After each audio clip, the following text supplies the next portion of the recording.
Section 1. You will hear a woman booking a bicycle tour over the phone. First, you have some time to look at questions 1 to 4.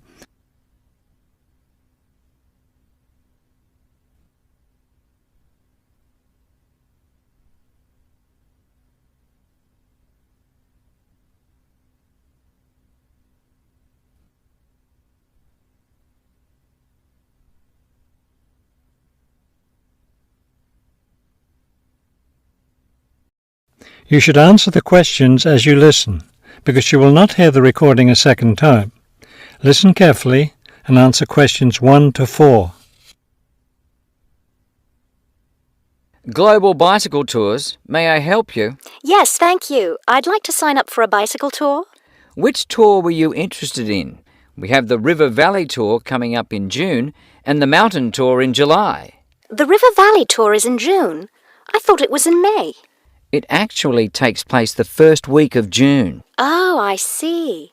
Well, I can still do that. The River Valley tour is the one I want. Splendid. Just let me take your information. May I have your name, please? Carla Schmidt. That's Carla with a K, not a C. K-A-R-L-A. Thank you, Miss Schmidt. Address? Do you need a street address, or can I give you my post office box? A post office box is fine. It's P.O. Box 257, Manchester. Thank you. Okay, next. Will you be bringing your own bicycle, or do you want to rent one from us? I'll bring my own. Excellent. Now, we provide all the meals, so we need to know if you have any dietary restrictions. I don't think so. What do you mean? I mean, if there's any food you can't eat. Some people have food allergies or are vegetarian or have to avoid dairy products, things like that. Oh, I see. Well, yes, I'm a vegetarian. I never eat meat.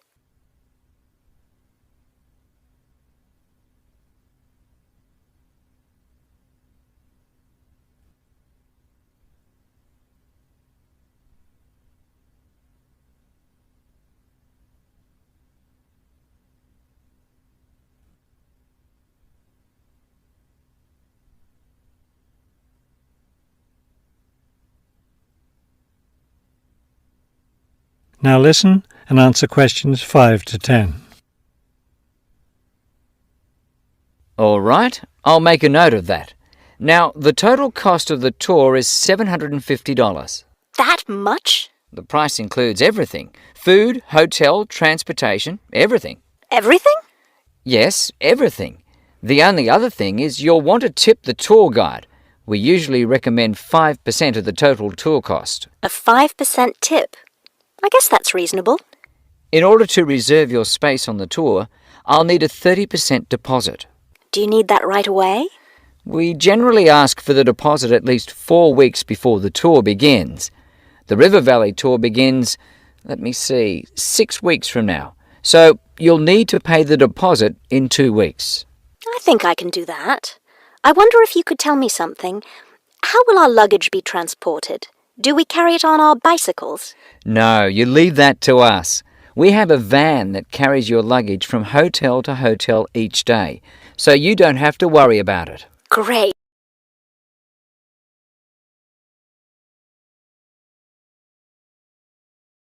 I have a luggage rack for my bike, but I guess I won't have to bring that. No, you won't.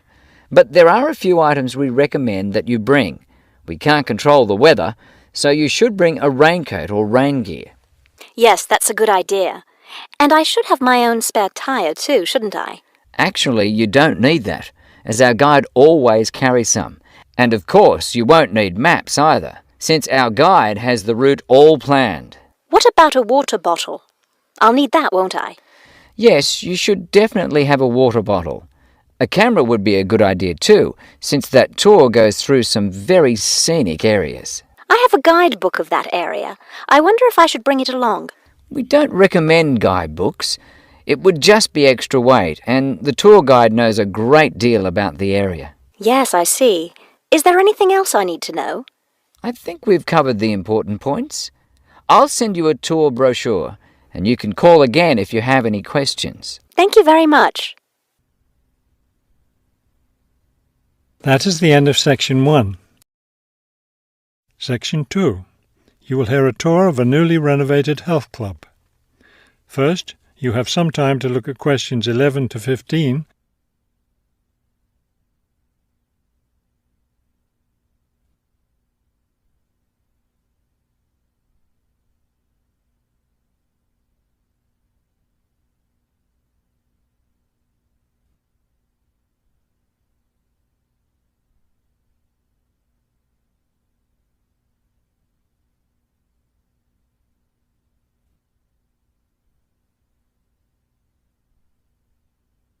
As you listen to the first part of the talk, answer questions 11 to 15.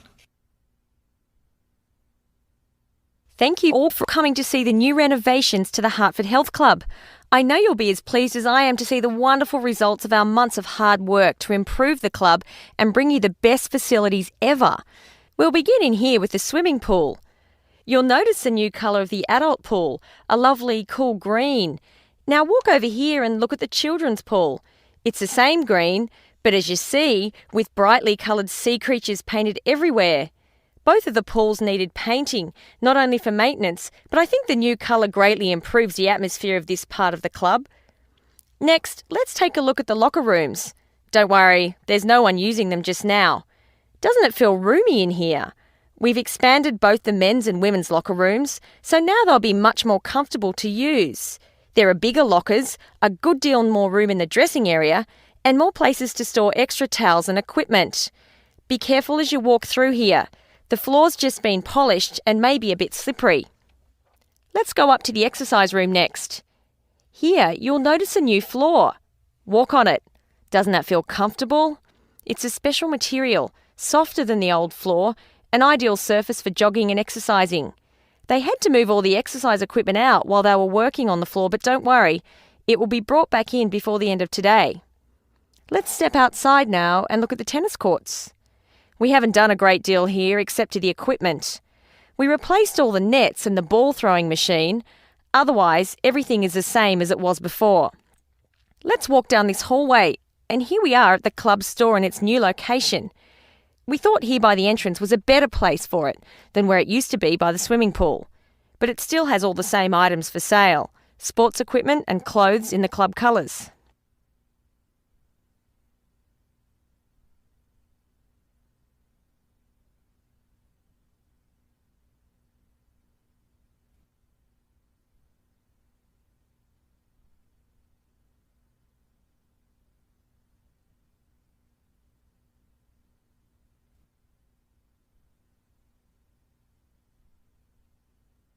Now listen and answer questions 16 to 20.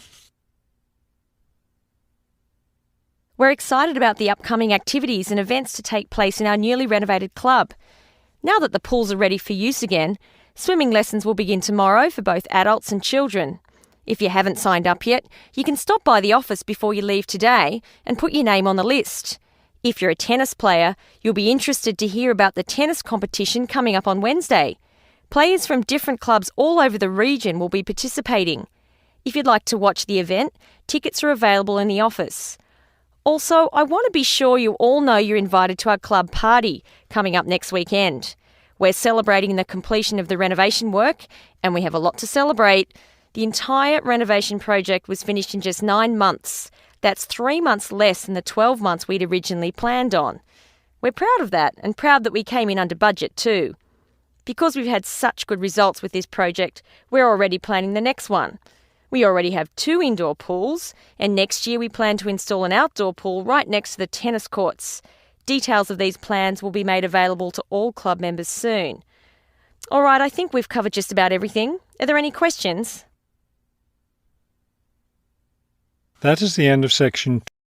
Section 3. You will hear a museum director talking to several student interns, explaining their internship duties at the museum. First, you have some time to look at questions 21 to 25.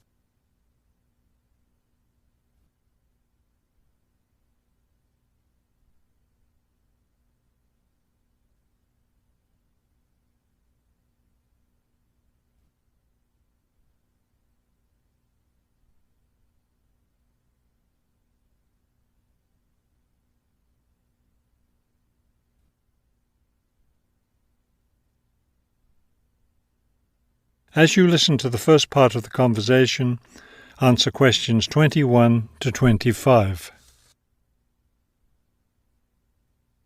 Welcome to the City Museum of Art. I'm Dr. Shirley Johnson, the director of the museum's internship program. Today, I'll be giving you an orientation to the museum and our museum administrator's internship program. Will we get a chance to tour the museum today? Yes, we'll start right now with a tour of the building. We'll skip the basement. Most of that part of the building is devoted to art conservation, which won't be part of your internship. Let's begin here on the ground floor with the museum offices. I guess this is where we'll be spending most of our time, helping with the office work. You'll spend some time working in here so you can learn what the administrative duties involve, but you'll also get a chance to experience all aspects of museum work. This room in here is the Museum Tours office. I'm interested in that. I'd really like to help out with the tours. That's great, because you'll all have a chance to lead some tours and maybe even to develop a tour of your own, too. Let's go up to the second floor now. This is the boardroom in here, isn't it? Will we get to go to board meetings? Only members of the board of directors attend those. Now, back here behind the galleries are the classrooms. You're all welcome to attend any class you want at no charge. But we won't be teaching any, will we? No, the staff of the education department is responsible for that. Let's move up to the third floor now and the research department. Each of you will spend some time working in here. Great. I'd like to help with the research. We're working on some very interesting research projects right now. Also, as an extension of your research work, you'll probably contribute to some of the museum's brochures. I'm looking forward to that. I like writing about art. Another thing I've been hoping to be able to do is meet some artists. You're in luck then. We've planned a reception for the first day of your internship, and you'll have the chance to meet several local artists then.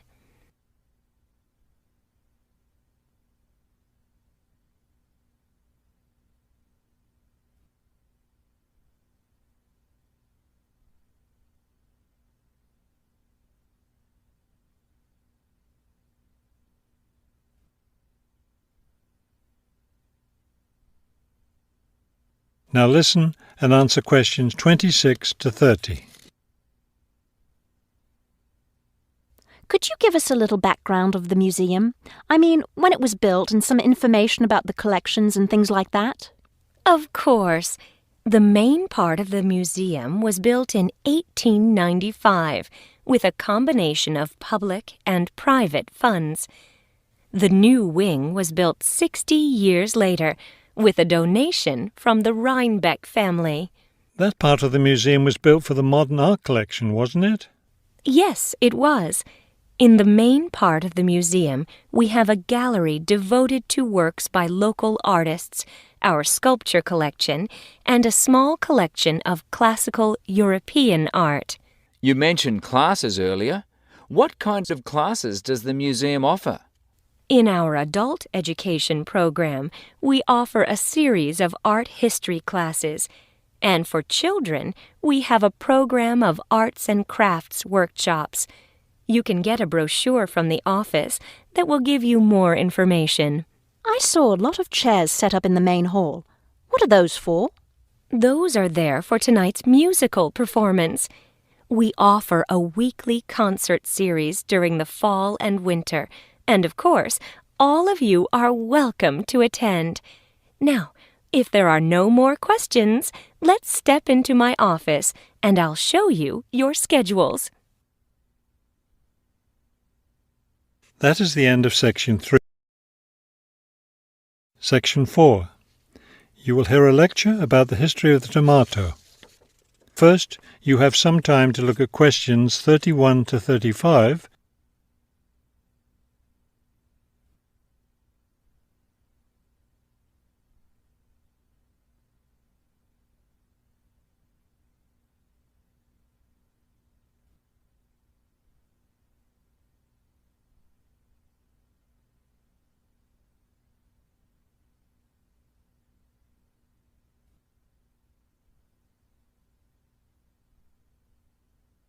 Now listen carefully and answer questions 31 to 35. The tomato is a popular vegetable, which figures in the cuisine of many countries around the world. It is particularly prominent in Italian cooking, but it was unknown in Europe until Spanish explorers brought it back from the Americas. The tomato originated in the highlands of Peru. From there, it eventually found its way to Mexico, where it was cultivated by the Aztecs. The Aztec tomato wasn't the large red vegetable we know today. Rather, it was small and yellow. When this small round fruit arrived in Italy, it was named golden apple for its bright yellow color. You'll notice I just called it a fruit. That's because a tomato is botanically a fruit, even though most everyone calls it a vegetable. The actual word tomato comes from the Aztec name for the vegetable, meaning plump thing. The tomato arrived in Europe in the 1500s and quickly became a popular food in Spain and Italy. In the late 1600s, the Italians began publishing recipes that used tomatoes. The British, however, had a different attitude toward the vegetable. It was grown as an ornamental plant in Britain in the 1600s, but it wasn't eaten because it was thought to be poisonous. It wasn't until the 1700s that tomatoes became part of the daily diet in Britain.